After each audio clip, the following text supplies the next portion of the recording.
রাজনৈতিক ও আমলাতান্ত্রিক চাপের ঊর্ধ্বে আনা গেলে দুর্নীতি দমন কমিশনের নখদন্তহীন পরিচয় ঘোচানো সম্ভব।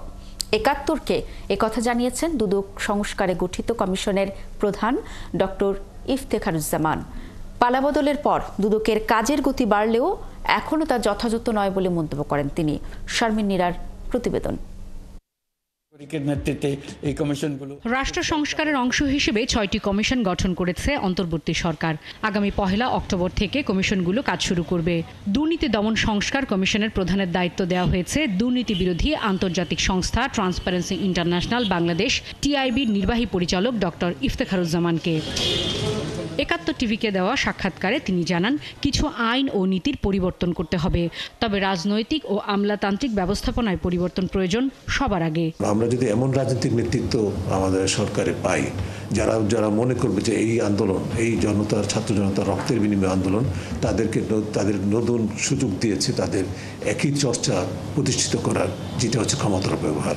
আমাদের আমলাতন্ত্রে যদি সংস্কার না হয়, আমাদের যে বিভিন্ন পেশাজীবী সংগঠনগুলো আছে সেখানে যদি সংস্কার না হয়, প্রত্যাশিত সংস্কার না হয়, তাহলে কিন্তু আমাদের এই যে দুদক সংস্কারের যে পরিকল্পনা সেটি দুদকের জায়গায় হবে কিছুটা, কিন্তু আমরা বাস্তব সুফল পাবো না। ক্ষমতার পট পরিবর্তনে দুদকের কার্যক্রমে কোনো পরিবর্তন চোখে পড়েছে কিনা এমন প্রশ্নের জবাবে ডক্টর ইফতেখারুজ্জামান বলেন, এখনও দুদকের কার্যক্রম যথাযথ নয়। নির্ভরযোগ্য তথ্য এবং আমাদের জানা মতে ছিল তাদেরকে কিন্তু এত দীর্ঘদিন তারা কোনো পদক্ষেপ গ্রহণ করেনি। তার কারণটা ছিল তারা ক্ষমতায় অধিষ্ঠিত বা তাদের ক্ষমতার সাথে যোগসাজশ ছিল। যেই পট পরিবর্তন হলো, সরকারের পতন হলো কর্তৃত্ববাদী সরকারে, তখন তারা এক ধরনের লম্ফঝম্প শুরু করলো। তাদের বিরুদ্ধে দুদকেরই নিজের কার্যক্রমের মাধ্যমে দুর্নীতি অভিযুক্ত করে অনুসন্ধান তদন্ত শুরু করে সুনির্দিষ্ট মামলা পর্যন্ত করা হয়েছে। সেগুলোকে দীর্ঘদিন তাদেরকে আসলে বাস্তবে দুর্নীতি নিয়ন্ত্রণের জন্য মামলা করা হয়েছিল, দুর্নীতির জন্য জবাবদিহির মামলা করা হয়েছিল। সেই প্রশ্ন যেরকম রয়ে গেছে, একইভাবে প্রশ্ন রয়ে গেছে তাদেরকে আসলে রাজনৈতিক হাতিয়ার হিসেবে